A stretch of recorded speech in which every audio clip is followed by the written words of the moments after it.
বা এতে আছেন, গাড়ি চালাচ্ছেন, আপনাদের গাড়ি চালাবার যে সময়সূচিটা একটা প্রত্যেকটা মানুষেরই রেস্টের প্রয়োজন হয়।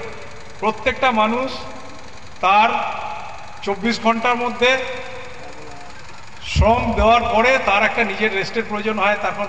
তারপরে রেস্ট না হলে সে ঠিকমতো গাড়িটা চালাতে পারবে না, ঘুম পেয়ে যেতে পারে, এরকম ব্যাপারগুলো থাকে। আপনারা রাত ভোর চালাচ্ছেন, ভোরের দিকে দেখা যাচ্ছে কেউ ঘুমিয়ে যাচ্ছে ড্রাইভার, এরকমও ব্যাপার হয়।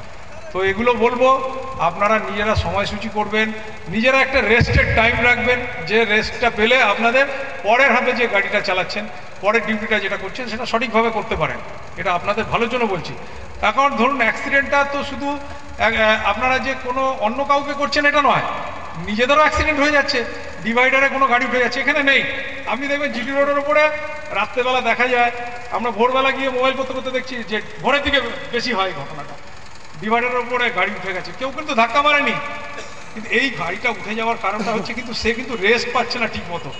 সে রেস্ট না পাওয়ার জন্য গাড়ির মালিক, ট্রান্সপোর্টার যারাই তাদেরকে নিয়ে পরিচালনা করছে, তাদেরকে ঠিকমতো রেস্ট না দেওয়ার জন্য সেই জায়গাটাতে এই ঘটনাগুলো ঘটছে। তা আমি বলবো আপনাদের যে গাড়ি চালাচ্ছেন নিজেদের প্রাণটা বাঁচান, অপরকে বাঁচান, এটাই আমাদের মোটো। নিজেরা প্রাণ বাঁচান, অপরকে বাঁচান। গাড়ি তো চালাতেই হবে, আপনারা না থাকলে চলবে কি করে? দেশটা তো বন্ধ হয়ে যাবে। একদিন গাড়ি বন্ধ থাকলে দেশটা অনেক কাজ বন্ধ হয়ে যাবে। গাড়ি চলবে, কিন্তু এমনভাবে চালান যাতে আপনাদেরও কোনো ক্ষতি না হয় বা জনগণেরও যাতে ক্ষতি না হয়। ট্রাফিক আইন মেনে চলুন। আমি আইনের রক্ষক হিসাবে এটাই বলবো, আপনাদের যে দাবি দাবা আছে সেটা আপনাদের পার্সোনাল ব্যাপার আছে, নিশ্চয়ই সেটা আপনাদের সংগঠনভাবে আপনারা দেখবেন। আর আমি বলবো যে সমস্ত ট্রাফিক আইনগুলো আছে সেগুলো মেনে চলুন। মেনে চললে নিশ্চয়ই আপনারা অনেক কিছু এড়িয়ে চলতে পারবেন। আর নিজেরা নিজেদের সুরক্ষিত রাখুন, নিজেরা ভালো থাকুন, আপনাদের পরিবার নিয়ে আপনারা প্রত্যেকে ভালো থাকুন। আমাদের ময়ূরেশ্বর থানার অসংখ্য ধন্যবাদ, খুব ভালো, অসংখ্য ধন্যবাদ। আমরা ময়ূরেশ্বর ওসি স্যারকে পেলাম। একটা কথা বলি, আমি আবার বলি, ময়ূরেশ্বরের ওসি স্যার উনি একটু কাজে ব্যস্ত আছেন, উনি আসতে পারেননি। আমি এখানে মোবাইল ডিউটিতে ছিলাম। আমি সাব ইন্সপেক্টর উজ্জ্বল দত্ত, ময়ূরেশ্বর থানারই অফিসার।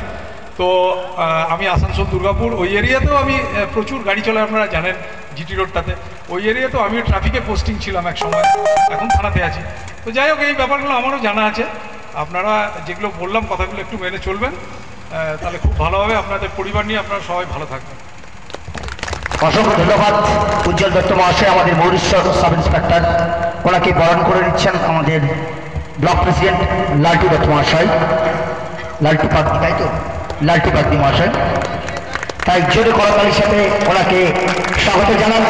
আর সব থেকে প্রথম, আজ এত জায়গা প্রোগ্রাম করলাম, আজ উজ্জ্বল দত্ত নামে একজন পুলিশ অফিসার পেলাম, যিনি সর্বপ্রথম ড্রাইভারের কথা বুঝেছে, ড্রাইভারের মূল্য বলেছেন। ওনার দুটো পয়েন্ট আপনারা লক্ষ্য করেছেন। একটা বলেছেন ড্রাইভারের রেস্টের প্রয়োজন, যে আজ পর্যন্ত না কোনো ট্রান্সপোর্ট দেখেছে, না কোনো পাবলিক দেখেছে।